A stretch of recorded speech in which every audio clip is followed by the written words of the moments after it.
Hello, hello, and welcome. We are super excited for you all to be here. My name is Jay, and I am your StriveScan facilitator for this afternoon session here.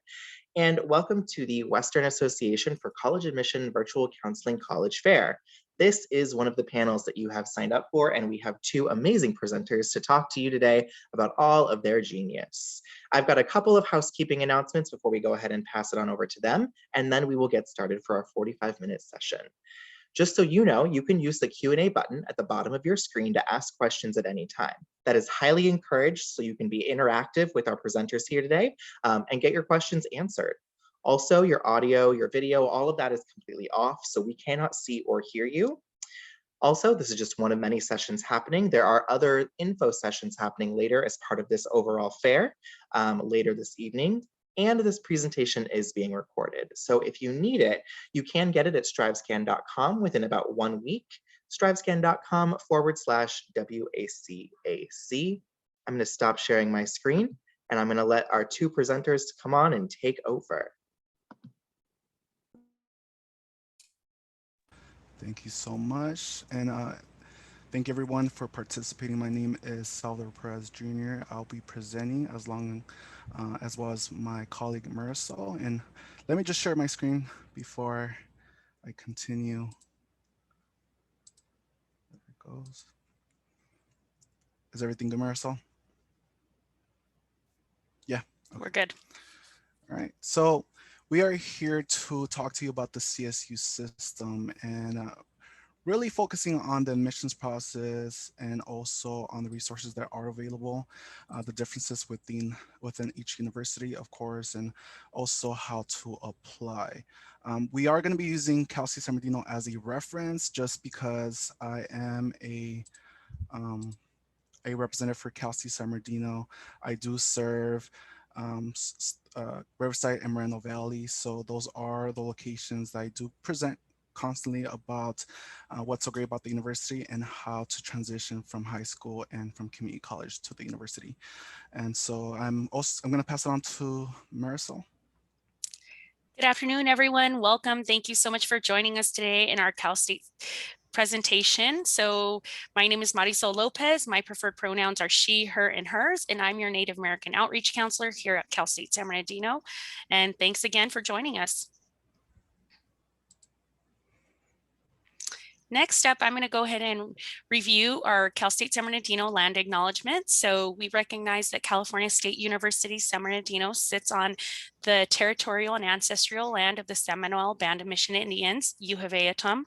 We recognize that every member of the Cahuilla of the California State University San Bernardino community has benefited and continues to benefit from the use and occupation of the land since the institution's foundings in 1965.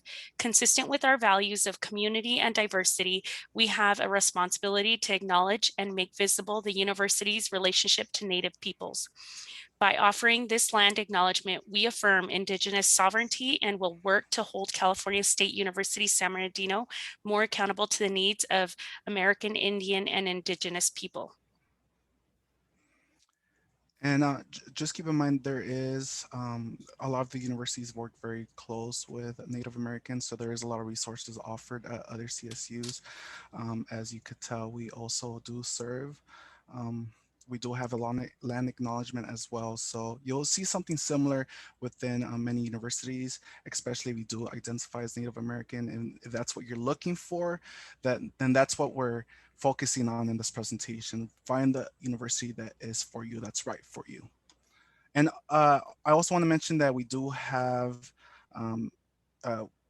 or mention again that if you do have any questions, use the Q&A to ask any questions. Marisol is going to help me along the way to answer any. If you can leave them at the end, that'll be best because I might be able to answer your questions during my presentation. But there's something that you have to ask now, then that's okay. Marisol is also going to be taking over in some parts of the presentation, and then I'll be answering questions as well. So to start off the presentation, I Cal State San Bernardino, as an example, is part of the CSU system. There's 23 campuses within the CSU system. So what I tell students is do your research. We are going to be providing some resources for you to do your research. But in regards to research, what you need to identify is first, does the university have your program? I do speak with many students who are interested in a specific university and not knowing that they don't even offer the program that they're interested in. I know there are some universities that are very popular, like Long Beach, San Luis Obispo, Fullerton, San Diego. So there are some programs that are offered there that are not offered in all universities, and there are some programs that are much more known at a specific university. And so that's what I do advise students to do is start doing your research. Another difference between the universities is the size of the campus. So there's smaller campus, more intimate campus of roughly 10,000 students. There's mid-sized campus of 20 to 30,000 students. Well, I would say more like within 20,000 students. And there's large CSU campuses that houses 30 to 40,000 students. So that really depends on you, on what you're looking for. If you're looking for something more intimate, then maybe you're looking for a CSU that's a lot smaller. If you do like to be part of a large population, a large community, then there's some CSUs, again, that do offer that for students. And also the demographics, the environment within the university, the resources that they offer. Those are the type of things that you need to be considering now when you do your research. So each CSU is different in its own way. We do advise students to visit the websites of each CSU. They do offer, at this time, many of the CSUs are offering virtual tours. So that's a great way for you to take a look at the campus to see if that's the university for you. They might already start offering in-person tours. I'm not 100% sure. I can't speak up behalf of all CSUs, but maybe that's something that you might need to consider when you're searching these universities. Sal, just to touch on a couple more things as well. As Sal mentioned, we highly encourage that you research what school you want to attend, look it up. There's so much information on the internet specific to each Cal State. So look up if it's Cal State Long Beach, look up and see, make sure that the diversity, culture, everything fits you and what you're looking for. You can also all the universities have their different affinity groups and organizations on campus. If that's important to you, look up that information, reach out to the different departments, organizations to make sure that that school is going to be the right fit for what you want and what you believe in as well. So there's so much out there. Just do your research. And as Sal mentioned, we're hoping to all get back to normal and get out of this COVID setting pretty soon when it's safe to do so, and based on CDC guidelines for the local county areas as well. We were given word that for our campus, Cal State San Bernardino, we're scheduled to open up sometime in August for the fall term. So that's something that we're all looking forward to, and all the other Cal States as well. They'll have what dates they're opening up, and you can find that on their websites as well. Yeah, and each university is going to be looking a little bit different. Some of them are going to be 100% in person, or at least most of it is going to be in person, or it's going to be more of like a hybrid format.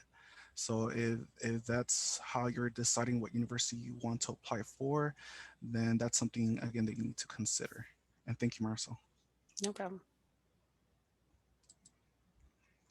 So next up here, these are just some of the different majors of what you can study at the CSUs. And as we mentioned in the previous slide, definitely do your research. Find out what it is that you want to do. If you're interested in business, make sure that they have a business major, that it's a program that's recognized, that it has connections, that it's something that you want to go into. We have radio, television, film, business, dance, engineering, interior design, fire protection administration.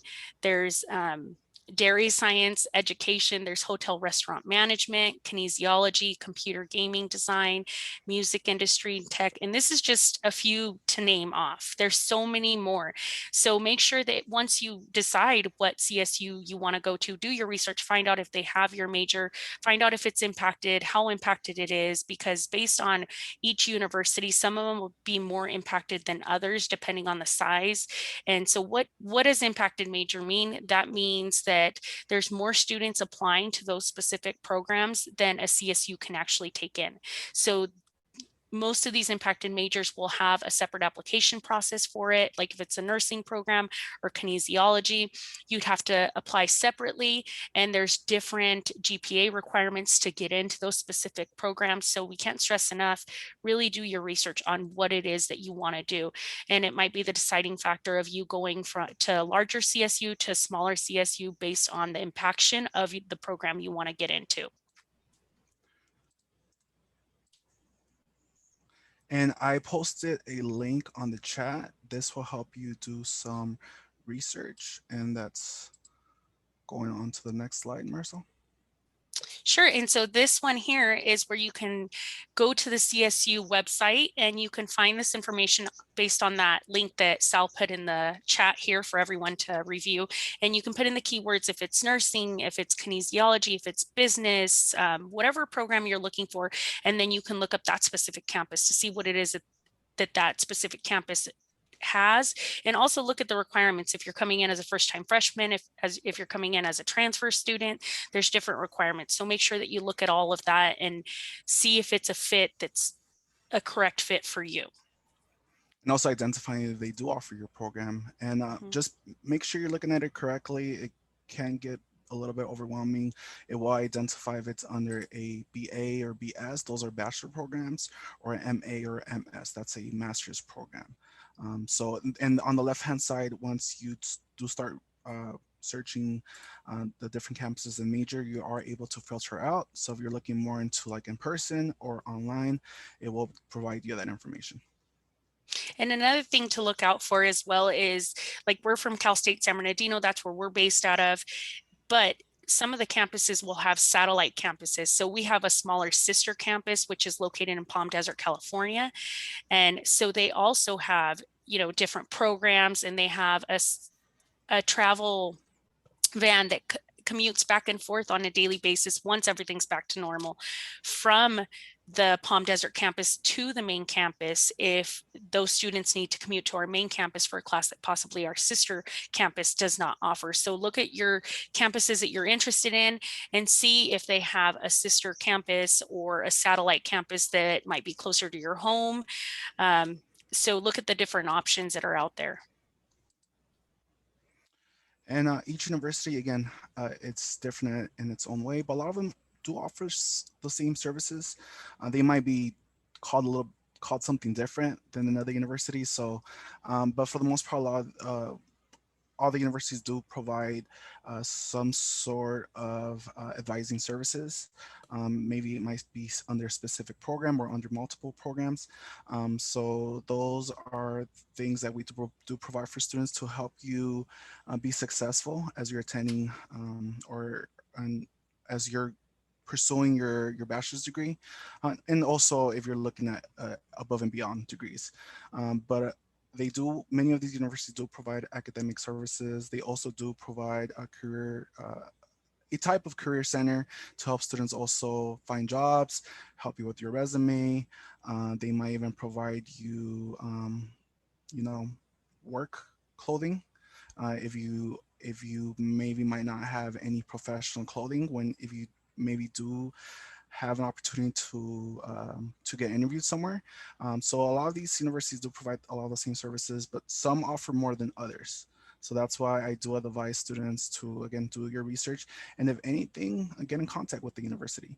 A lot of these universities also offer their own presentations as well. Just look at their website. A lot of times you might be able to find that if you go onto their website and you search admissions.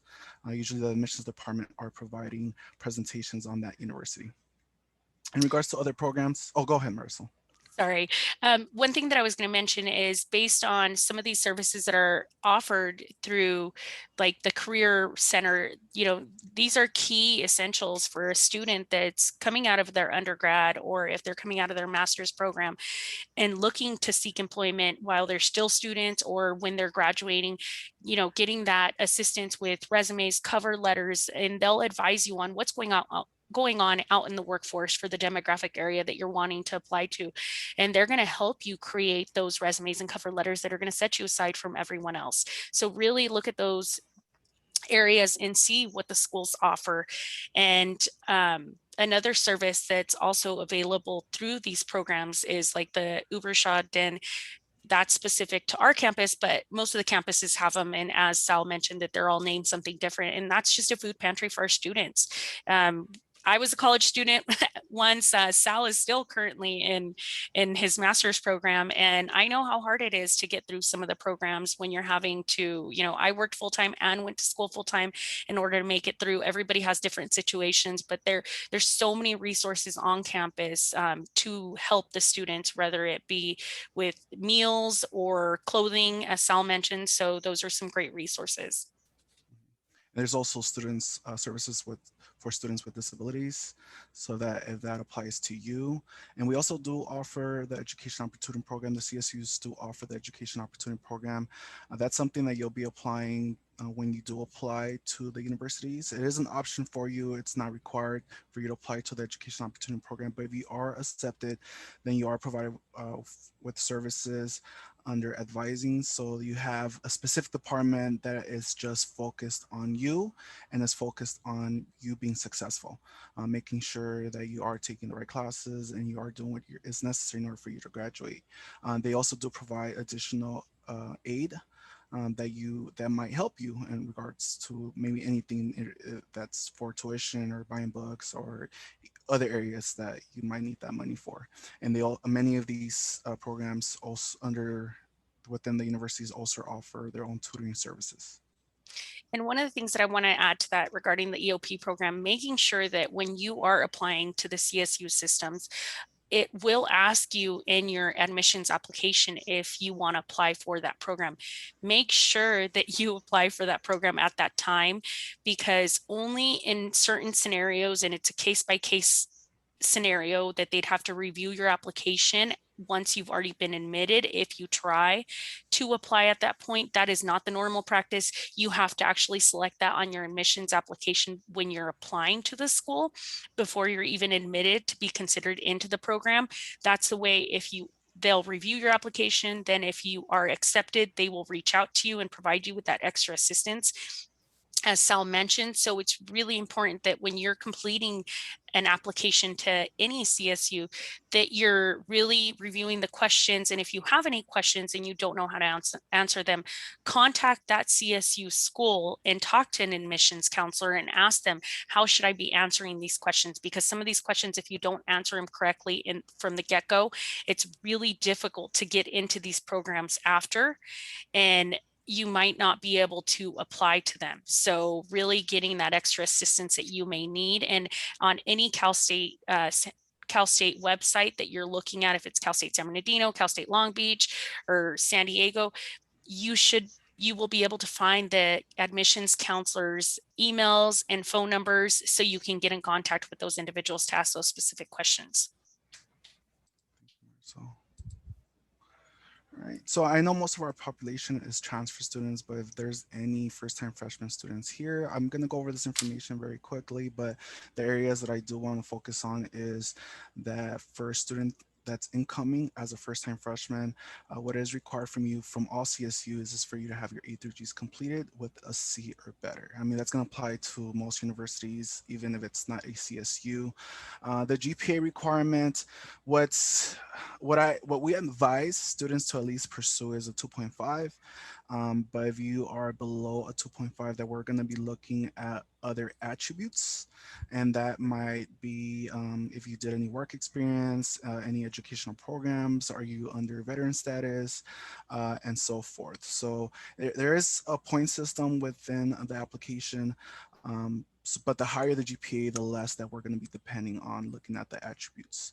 And then one thing is that at this point we're not looking at test scores. We're not looking at the SAT or the ACT. I'm not sure how that's going to look like for like 2023, 2024, but at least for 2022, we're not going to be looking at test scores to decide if you are eligible for the university.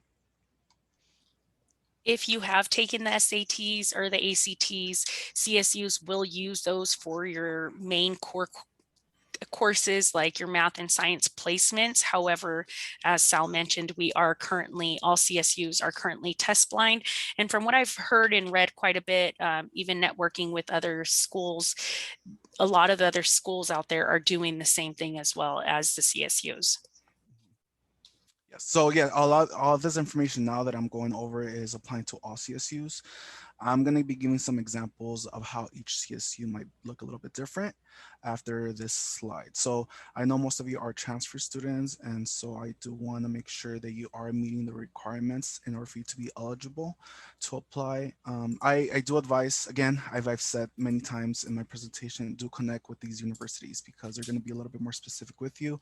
And that's the reason why we're providing this presentation. But in order for you to be eligible at minimum, we require all transfer students to have 60 units of transferable coursework. So it is important for you to identify how many units you've completed of transferable coursework and making sure that you have completed 60 or you're going to be completing 60. So for students that are applying, for example, fall of 2022, you do need to have the requirements done by spring of 2022, but you are going to be applying a year in advance. I am going to be going over the application in the next following slides, but might as well say it now regarding what I'm referring to, but you are applying a year in advance, so you are applying this year during October 1st, and the deadline to submit is November 30th. In the application, you're going to be stating that you have classes in progress if you are still in pursuit of completing your 60 units. But you are going to identify that you're going to be coming in with 60 units. The application can be confusing for many students. The CSUs are here to assist students. So once you start the application, if you do end up having a little bit of trouble, get in contact with that university. So other than the 60 units, we also expect students, and I'm still staying within the scenario of students applying for fall of 2022. So students that are applying for fall of 2022, we expect students to have the golden four or the 4 basic skills completed by spring of 2022. So that's a college English class, a college math class, a oral communication class, and a critical thinking class with a C or better. Okay. And then most universities are looking for you to have 30 semester or 45 quarter units of your GE requirements. Some CSUs are more accommodating than others, but generally speaking, that's what we expect students to have. One other thing is that if you are in a pursuit for an associate's degree to transfer, and what an associate's degree to transfer is, it pretty much puts you in a path to make sure that you are completing the minimum requirements, and also puts you in a path for you to start completing the requirements for your major. For your intended major that you are planning to receive a bachelor's for. And if Marisol, you're able to put this link in the chat as well, or I'm not sure if you might have already put it, a degree with a guarantee. This will direct you to a website where you're able to identify what CSUs are accepting your AAT. Not all CSUs accept all AATs. So if you receive an AAT or an AST for a specific major, that university might not accept that AAT, so you will not receive the benefits. So other than putting you on the path into a path, the benefits of an ADT is it gives you a boost towards your GPA for admissions purposes, and it also gives you priority above any other student when you're applying to that university. And so that is one reason why we do recommend for you to pursue this associate's degree to transfer. One, it puts you on the path again to make sure you're meeting the requirements. It already gets you started in completing the courses under your major. And then it does give you a boost towards being accepted to the university. And again, if you have any questions, please add them in the Q&A. So there is a such thing as campus impaction. So what that means is that there's more eligible students applying to that university than there's room available. Many of the CSUs are impacted. What that means is that they're only admitting once a year. And then they might also have a specific GPA for students that are incoming for that year. So the GPA requirement does fluctuate every year depending on the application pool. And so that's what impaction means. That's what means when the university is impacted, is that depending on who applies, what's the average GPA of students that are incoming, that's what they will decide of what will be the cap as of the GPA minimum. And there's also such thing as impacted majors. So what that means is that there's more eligible students, applying to that major than there's room available. So that those majors have their own specific requirements. So not only do you have to meet the minimum of the ones that I stated in the previous slide, they might have a specific GPA. They might have a specific coursework that you need to complete in order before you could transfer. They might have you do a supplemental application. And that's why it's important for you to do your research, for you to get in contact with the university, if possible, to maybe set up an appointment with them. These are the 5 impacted majors that we have at Cal State San Bernardino. I'm gonna go over some just as an example, just to give you a good idea. But for criminal justice, what the requirements are is for you to meet the requirements that I stated in the previous slide, but it has a specific GPA of a 2.7. For psychology, same thing, for you to complete the requirements on the previous slide, but the specific GPA is a 2.6. Kinesiology, that one requires you to complete the minimum requirements from the previous slide, and also additional coursework. So the courses that fall in your lower division. So the pretty much the freshman and sophomore classes under that major before you can transfer, and as well, it has a specific GPA of 3.2. Social work and nursing has their own GPA as well, but they also have a supplemental application. So this is where it asks you additional questions that's outside of the CSU application. So for social work, for example, it asks for like a personal statement. It asks for work experience, volunteer experience, and it also does have you complete additional coursework, and it has a GPA minimum of a 2.5.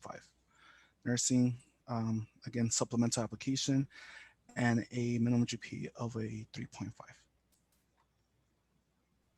Also, something you might want to look at when you're looking at the impacted majors at the different schools, as we mentioned before, the larger schools are going to have more an impaction rate than we do. So look at that and see, when you're comparing the different schools, you might be able to get into a smaller university or a smaller CSU system than the larger ones. So that's something to look at. Those are questions you can ask the counselors by directly calling or emailing. I know for us at Cal State San Bernardino, since we have been in this COVID setting, in the beginning, it was very difficult for us to respond to all of the emails that we were getting on a daily basis because we were getting thousands of emails, and we were still the same size staff of counselors. So if you're not getting the answers, also be on the lookout for, most of the CSUs are having like open sessions, chat with the counselors that are going on. They're posting this information on their different social media platforms, also on their actual CSU websites. So for example, we've been having open chat with the counselor sessions to where the students just sign up, prospective students sign up. It could be transfer first-time freshman students, and sign up, attend the session, and you'll have 2 to 3 of us counselors from Cal State San Bernardino. Every school will have their specific counselors, and you can ask the specific questions that you have regarding, if you've already been accepted yet you have holds on your account, or there might be other issues that are going on that you're not able to get in contact with someone. That's a great place for you to get the answers you need. And you will have those sessions. They're about 2 hours long. And so we just tell the individuals that attend, please put your questions in the Q&A or raise your hand. And they're not webinars. We actually just have those open as Zoom sessions. So you're able to see us, we're able to see you. Then we do have once a month our larger sessions, to where those are webinars, and we have upwards of 500 to thousands of students that attend, and that's just strictly Q&A questions. But those are some great resources for you to look at when you're looking to applying to schools. You can get a lot of your answers in those sessions. And this is the impacted major matrix. And if Marisol, you're able to add that in the chat as well, this will will take you to a page that will provide you um, it's pretty much how I describe it. It's a guide of all the CSUs and their impacted majors, and it will also tell you what universities um, are completely impacted. That means that all their programs are impacted. They're very popular CSUs, and so unfortunately, all their programs again are impacted. So that, for example, that applies to like Fullerton, Long Beach, Los Angeles, San Diego, San Luis Obispo, San Jose. And so these are very popular universities, very popular CSUs.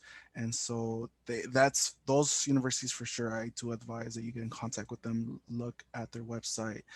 But again, this is a great resources because it will help you identify if that program is impacted within that university.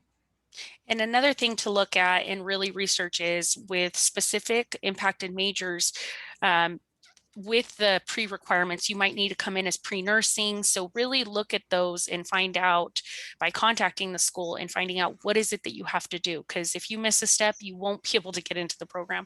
So it's critical that you really make sure that you have the correct information and you're applying at the right time and getting in your transcripts on time, because that can be something that's really going to set you back. This is another great resources, and you might have already provided this in the chat, right, Marisol? I'm not Yes, sure. I did. Okay. So this will direct you to a page where you're able to identify a campus, and it will actually list all the majors are impacted under first-time freshman or under upper division transfer. And then it will direct you to their website. You might, I've tried this out for some universities, you might need to do a little bit digging. It's probably within that area, but many times they do provide the requirements there. Not all CSUs, unfortunately, provide the requirements on their website. That's why, again, I advise that students get in contact with them either by email or by phone. But yes, still ask what Marisol has stated is of what do you need to do in order for you to be eligible. Pre-nursing was a great example. In order for students to get into the nursing program, many times they have to come in as pre-nursing first. What that is that they've been accepted to the university, but now they need to get accepted by the program. The university might just have looked at academics, but the program is looking for additional areas for you to complete. So for nursing, for example, they are looking for an entry exam in order for you and a specific specific score in order for you to be accepted. And that exam is the TEAS exam. And That's Sally, just one example.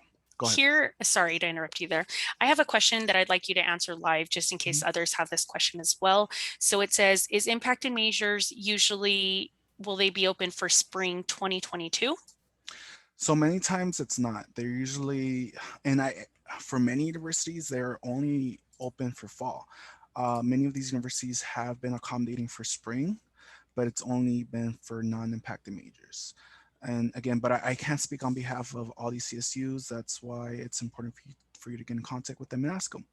And there's some programs that have special cases. They work a little bit different than others. So you might be able to get in. But again, they might just work a little bit differently. And something for you to consider as well with the impacted majors, going back to the nursing, that's one of our most popular that we get a lot of questions on, is you might want to look at applying when you're applying to the CSUs, also applying to community colleges to their nursing programs. And if you get picked up by one of the community colleges, that's great. Then to get your BSN, just transfer over to one of the Cal States, and that is not an impacted when you come in just to finish up that 1 year. So that's also another way to attend Cal States and get that completed without having to go straight into an impacted major and possibly not get in. So that's what some of the students do as well. Thank you, Marisol. All right, so this is what you need to apply. So this is the website. It's www.calstate.edu/apply. This is also a great place for you to do your research. For the most part, all these links that we provided for you are directed there. And so hopefully it will be able to help you out. But again, this is the place that you're going to be applying. It's one application for all CSUs. Depending on the CSU and depending on the program they select, they might ask you for additional information. But it's one application. So once you identify all the majors and universities, you're going to be able to send to multiple. Within the application, it is built in for it to decide if you are eligible for the fee waiver. So once you're done with the application, and if you are eligible for the fee waiver, then you'll be able to submit to 4 universities for free. But each university to submit, if you were not provided the fee waiver, is $70. But in order for you to be able to submit the application, you are going to need your unofficial transcripts in front of you. We are going to be asking you to input your coursework and test scores if you have them. Especially as for transfer students, especially if you did take like an AP exam, an IB exam, you receive a passing score, we are going to need that information. We're gonna ask for your annual income, parents if you're dependent, your social security number, your citizenship status. We do ask for your California statewide ID for freshmen and your CCC ID and campus ID for transfer. Some of these questions are optional, so just make sure you are identifying that when you're doing the application, but it will help us out move a little bit faster with the application if it will provide as much information as possible. And of course, your method of payment, especially if you're not provided the fee waiver. Again, you won't be provided the fee waiver until you complete the application. And how we mentioned before, the EOP application is part of the CSU application. You have the option to click yes or no, but we do recommend that you click yes. Do treat it like you're applying for a scholarship. They do read your responses on the questions that you do provide. So be careful with that. We have been told that if students are going through it as if they're writing a text, then they could tell that they're not serious. They're not serious on the ELP application. It does ask for your parents' your parents' employment background, and the part of the regular CSU application, we don't ask for letters of recommendation, but the ELP application does. So we don't require, the CSU application does not ask for letters of recommendation. But again, depending on the major, maybe a major might, especially if it's asking you to complete a supplemental application. By the way, there is going to be an area where it's going to have you provide additional information, especially if you're applying for an Impact the major. Make sure you read the information that it provides you. In that area, it will tell you, oh, make sure you complete the supplemental application, click this link, and it will take you there. A lot of students miss that. I get a lot of calls right now of nursing students who are like, oh, I didn't know that I had to do another application. It's like, yeah, it was actually on your CSU application. Did you read that? I was like, oh, I might have missed it. And so they actually might have to wait a whole nother year in order for them to apply to that program. So anything you want to add, Marisol? No, I think we're good.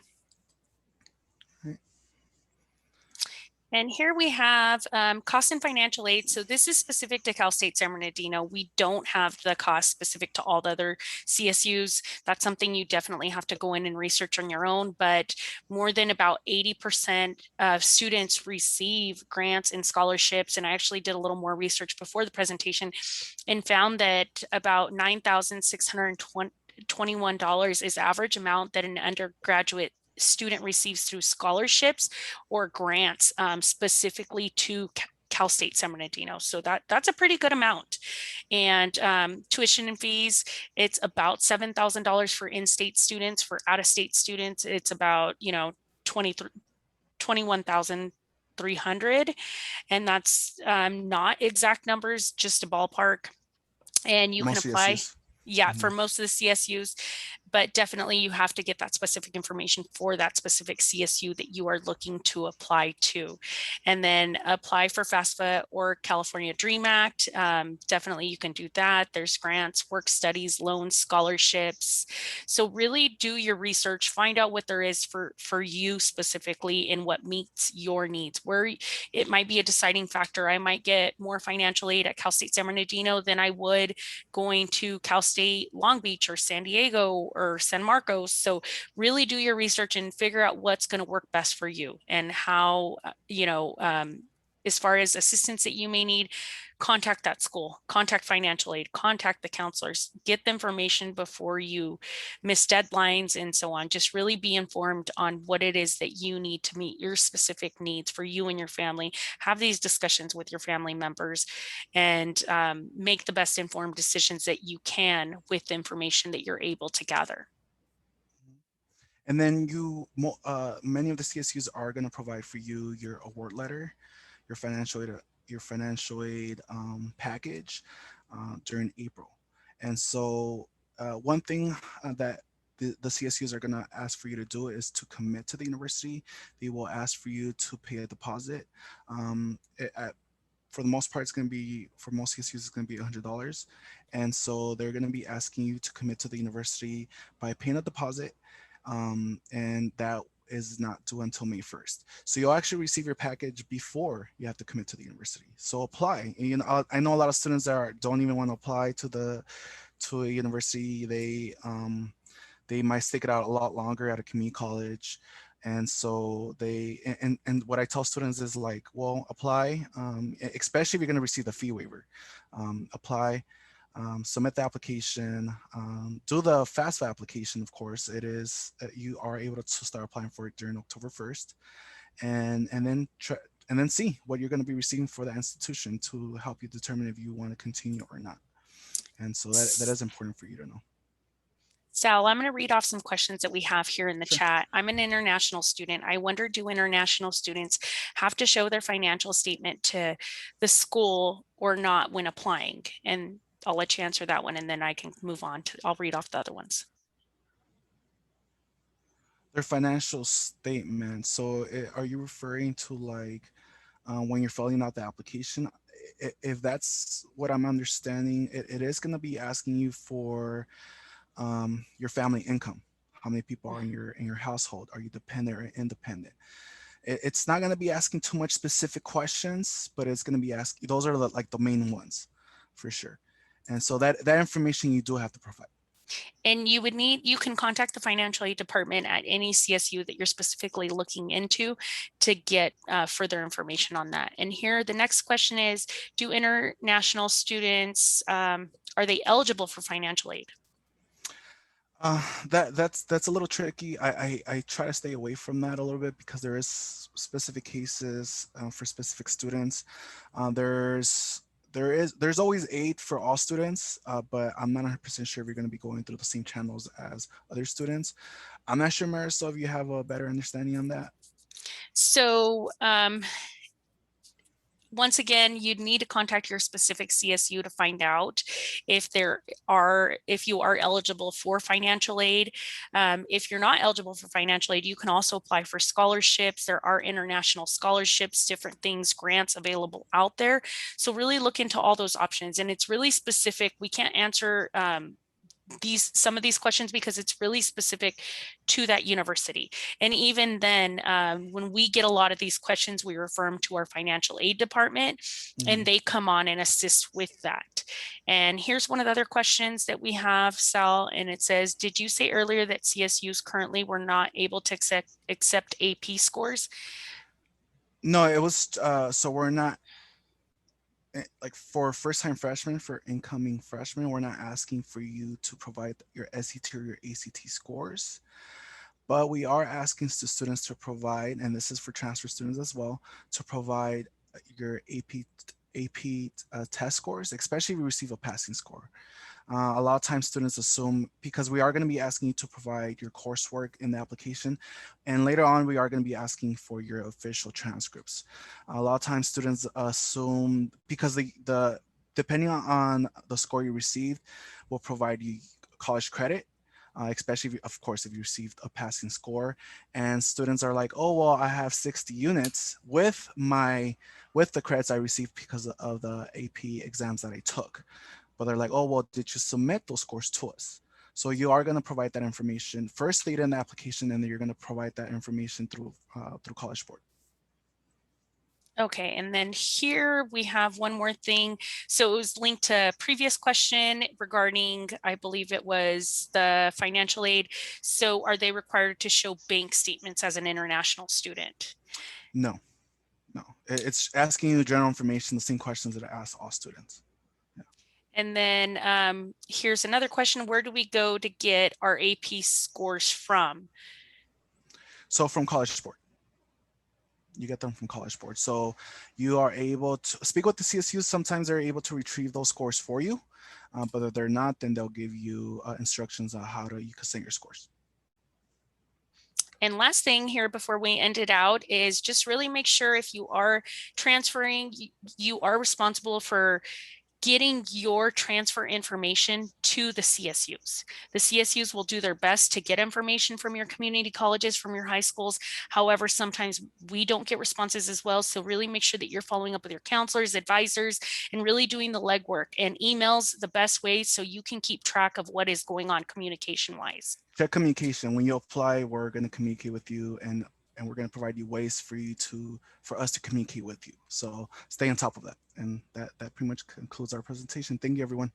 Thank you, everybody, for joining us, and from Cal State San Bernardino. We hope you join our PAC someday. Thank you so much. Really appreciate both you being here and giving us all that great information. And I want to say thank you to all of you who were here live. When you do close this window, there will be a short 4-question survey. We at StriveScan would love your feedback. Also, this is just one of many sessions, and you can get this recording in about 1 week at strivescan.com/WACAC. We are going to close out now, and you all have a wonderful day. Bye now.